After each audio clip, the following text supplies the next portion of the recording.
oleh Pak Karno, oleh Panding Pater dicoret. Kita nggak boleh terjerumus negara Islam. Nanti kalau negara Islam yang terjadi apa? Indonesia Timur minta merdeka. Situ Kristen Katolik paling banyak di Papua. Kemudian Bali Hindu. Itu yang terjadi. Kenapa? Wali Songo sekarang ribut dengan Pak Alawi. Ya, apakah betul Wali Songo itu nggak punya keturunan? Keturunannya sekarang jumlahnya jutaan di Indonesia.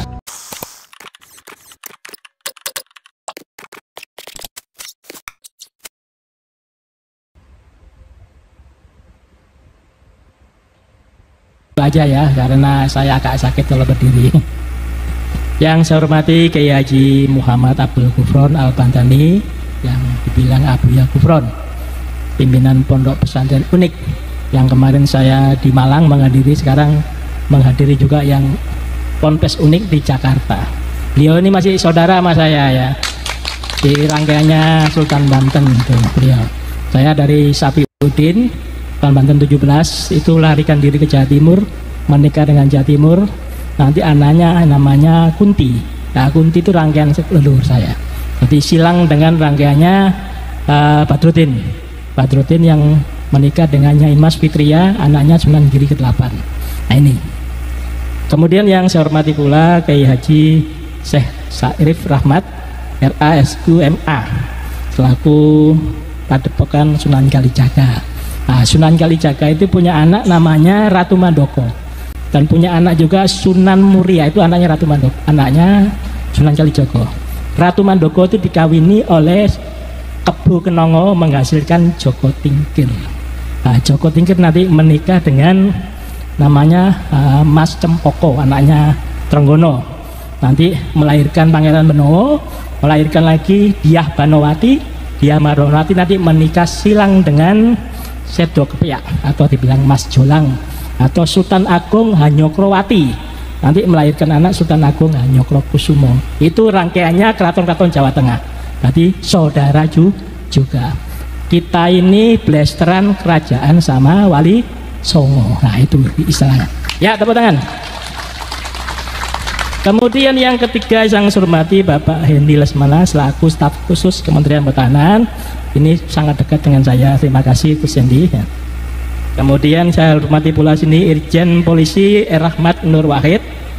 Ada di sini? Oh tadi hadir ya, kamu sudah pulang.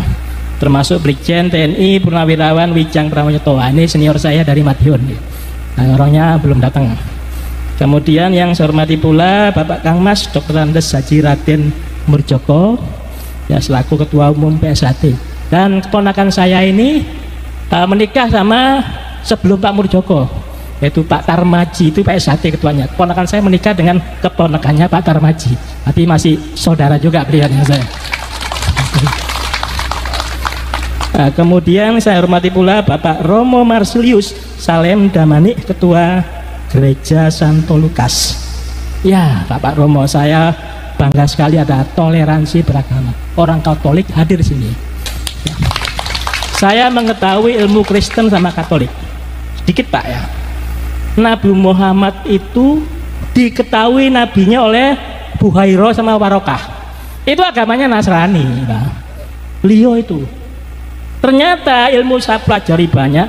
Orang Nasrani, orang Katolik yang berserah diri kepada Allah itu dinamakan Islam. Jadi artinya Islam itu orang berserah diri. Orang Hindu, orang Buddha, orang animisme yang lain bentuknya, pokoknya dia berserah diri pada Tuhannya. Ketemu itu sinar putih, tengahnya lubang hitam, itu namanya nur ilahi. Ya itulah yang disebut Islam. Makanya Indonesia itu Pancasila, itu ketuhanan yang maha. Dulu ditambahi yang berdasarkan syariat Islam, Piagam Jakarta, oleh Pak Karno, oleh Panding Pater dicoret. Kita nggak boleh terjerumus negara Islam. Nanti kalau negara Islam yang terjadi apa? Indonesia Timur minta merdeka. Situ Kristen Katolik paling banyak di Papua. Kemudian Bali Hindu. Itu yang terjadi. Makanya kesepakatan adalah Pancasila. Ketuhanan itu bukan berarti Tuhannya banyak. Kean itu bukan banyak, bukan Tuhan yang esa. Nama Tuhan yang banyak. Asmaul Husna menurut Islam adalah 99 nama Tuhan. Menurut Katolik Trinity, betul ya? Allah Bapa surga, Allah Anak, Rohul Kudus. Sama dengan Islam, Nur Ilahi, Nur Muhammad, Nur Insani. 3. Kemudian Hindu apa dikatakan? Brahmana, Wisnu, Siwa. Bercampur namanya Atma, ketemu dalam dirinya yang disebut dengan Krishna. Itu 3. Orang Buddha menaikkan 104 nama Tuhan. Boleh-boleh aja nama Tuhan banyak. Yang penting Tuhanmu dan Tuhanku adalah sama. Itu perkara prakteknya orang Katolik di gereja menyanyi, silahkan saja. Kita juga gitu, membaca Al-Quran dengan merdu, ya gak apa-apa, dinikmati. Itu namanya Pancasila, toleransi beragama. Saya akan cerita sedikit, kenapa sih dulu Indonesia itu belum ada kok perang terus. Ini perangnya kita mulai dari Jawa Barat, karena kita tinggal di Jakarta. Jakarta itu sebelum Jakarta namanya Batavia, dikuasai Belanda. Sebelum Batavia dikuasai Portugis, namanya Jayakarta. Nah, sebelum Jakarta nama-nama lain. Nah, itu dulu namanya eranya Prabu Siliwangi. Ya, kita lihat sekarang eranya Prabu Siliwangi 1350-an. Ya. Kenapa Wali Songo sekarang ribut dengan Pak Alawi? Ya, apakah betul Wali Songo itu nggak punya keturunan? Loh, keturunannya sekarang jumlahnya jutaan di Indonesia, ribuan bahkan jutaan. Ingat, masa lalu kita tuh yang melawan Belanda itu bukan tentara, yang lawan ini pondok-pondok pesantren itu. Kenapa? Tentara keraton itu kalau rajanya ditekuk Belanda, langsung tentaranya nurut pada rajanya. Yang lawan, yang disengsarakan oleh Belanda pasti masyarakat paling bawah, yaitu masyarakat bawah dikendalikan oleh pondok pesantren ini.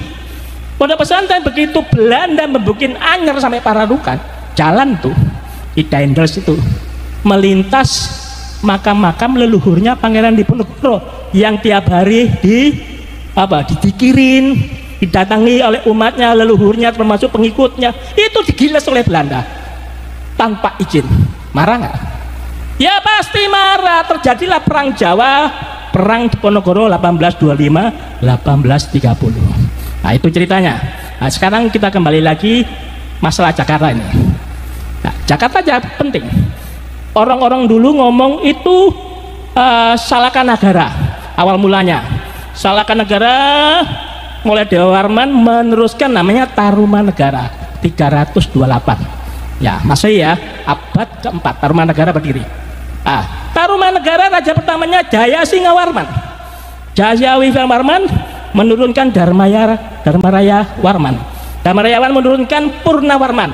Istrinya orang Kutai. Ya, Kutai berarti bersatu sama Jawa Barat. Nah, ini saya ngomong Jawa Barat. Saya belum cerita Wali Songo ya, baru Purnawarman. Purnawarman nanti menelurkan lagi anak-anaknya. Semuanya Warman semua namanya. Yaitu ada Winduwarman, Indrawarman, Candrawarman, masuk yang keenam ya Suryawarman. Ini mulai mendirikan kerajaan Galuh. Ya, Galuh yang munculnya di Cirebon. Suryawarman muncul lagi, anaknya Kertawarman, kemudian terus sampai terakhir raja ke-12 namanya Linggawarman. Ya, Linggawarman akhirnya berhentilah itu. Muncul kerajaan Sunda oleh Tarus Bawah pertama kali. Sunda Galuh mulai pisah ya. Mulai pisah, pecah. Begitu keturunannya nanti, begitu masuk Niskalawastu Kencana. Nah, ini belum Prabu Siliwangi. Niskalawastu Kencana ini mulai eranya dia, eranya Raden Wijaya.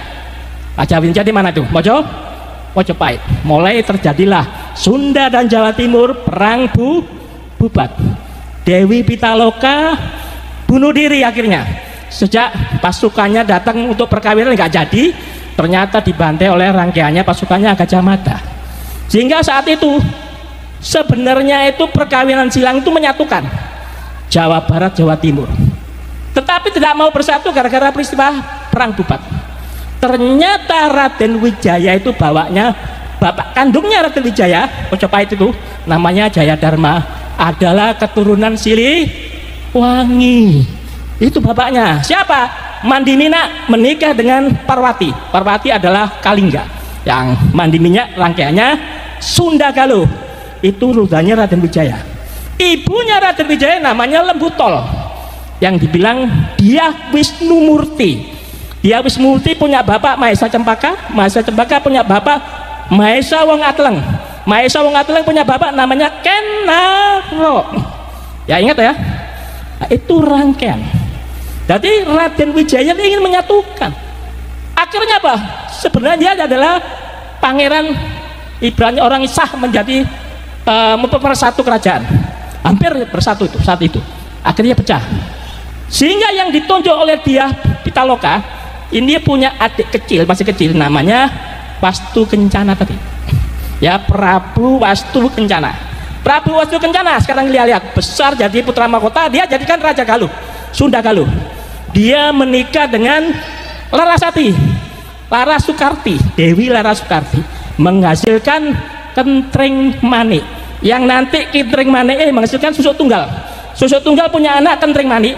Kentreng Manik ini akan dinikahi oleh Prabu Siliwangi. Ya, kemudian Wastu Kencana menikah lagi dengan anaknya patihnya Gurosora, yang dinamakan Dewa Kisnala. Ini yang punya anak Dewa Kisnala nih, punya anak namanya Prabu Siliwangi. Jadi Prabu Siliwangi sama Kentreng Manik itu saudara sepupu, dinikahkan. Sementara Ki Gedeng Tapa, seorang yang berguru di Syekh Kuro di Karawang, ini menikah dengan Prabu Siliwangi, menghasilkan 3 orang anak namanya Walang Sungsang, Roro Santang, sama Kian Santang. Ini Roro Santang menikah dengan Raja Mesir yang berkelana masuk ke Patani, namanya Raja Abdullah. Sehingga bapaknya Raja Abdullah ini Nurul Alam, itu mengislamkan Patani yang sekarang jadi pemberontak di Thailand Selatan. Itu keturunannya satu rangkaian dengan Sunan Gunung Jati, Syarif Hidayatullah. Dan punya saudara lagi Abdullah, namanya di Ternate, yaitu Raja Ba'abula. Nah, itu rangkaiannya. Nah, kita kembali lagi ke Wastu Kencana. Dewa Kisnala punya anak Prabu Siliwangi. Nanti Prabu Siliwangi menikah juga namanya Dewi Ambet Asih, menghasilkan 3 orang, yaitu Mandaka, kemudian Gagak Ampiar, baru Dewi Ratu Merana. Nah, 3 ini yang kelompok Prabu Siliwangi terkenal. Nah, sekarang kita lihat yang Sunan Gunung Jati. Sunan Gunung Jati begitu masuk Islam, menyebarkan Islam, yang marah bapak kandungnya sendiri, kakeknya sendiri, yaitu Prabu Siliwangi, karena Prabu Siliwangi mempertahankan Hindu. Kenapa kok cucu saya itu menyebarkan Islam? Marahlah Prabu Siliwangi, nggak mau tunduk, mau diserang. So cucunya sendiri diserang. Disuruhlah Pangeran Purboyo dari Garut untuk menyerang si Sunan Gunung Jati. Di tengah perjalanan, bukannya menyerang, Pangeran Purboyo dan pengikutnya malah masuk Islam, sehingga semua Garut itu menjadi Islam. Lebarlah wilayah Islam Indonesia gara-gara Sunan Gunung Jati. Jawa Barat separuh masih wilayahnya Sunda, miliknya Prabu Siliwangi. Kemudian Prabu Siliwangi yang dari Kentreng Manik tadi punya anak namanya Surawisesa. Anaknya 3, Surawisesa, Surosowan, sama Surawati. Nah, tilang aja anak kedua Surosowan, namanya Kawunganten. Kawunganten ini dikawinkan dengan anaknya Roro Santang yang dibilang Syarif Hidayatullah, dikawinkan sepupu nih sama, menjadi Adipati Banten pertama. Setelah jadi Adipati masuk Islam, sehingga agama Hindu semakin sempit. Bingung mau kalah, apa yang dilakukan Prabu Siliwangi? Bersekongkol dengan Portugis. Portugis menguasai Malaka saat itu. Diserang sama Aceh terus. Aceh lagi, Aceh. Tapi Aceh kalah terus. Ditulis di Kapten Tak Belanda itu mengkritik pertahanan Aceh seperti kandang kuda, dibilang gitu. Orang Jawa juga gitu, seperti pertahanannya kandang kuda, terbuat dari batu mata merah. Berarti kalau sekali dibom pakai kanon langsung jebol. Mereka rampas senapan saya, kanon saya, sampai saya pergi. Begitu saya datang lagi masih saja menggunakan perang gajah. Itu dikritik oleh Kapten Tak. Karena Aceh kalah terus di Malaka, apa yang terjadi dilakukan Sunan Gunung Jati? Setelah menyatukan Banten jadi Islam, Sunan Gunung Jati menikahi putri Lampung. Akhirnya Lampung bersekongkol dengan Banten untuk mengusir Portugis. Portugis kedatangan Belanda, Portugis nyingkir ke Timor Leste. Sehingga Portugis tadi dikasih pelabuhan oleh Prabu Siliwangi namanya Jayakarta, itu Portugis. Begitu Belanda masuk, Cornelis de Houtman 1596, sehingga Jakarta saat itu menjadi Batavia. Nah, saat itulah membuat jalan itu, sehingga semua di mana-mana Belanda adalah merusak kehidupan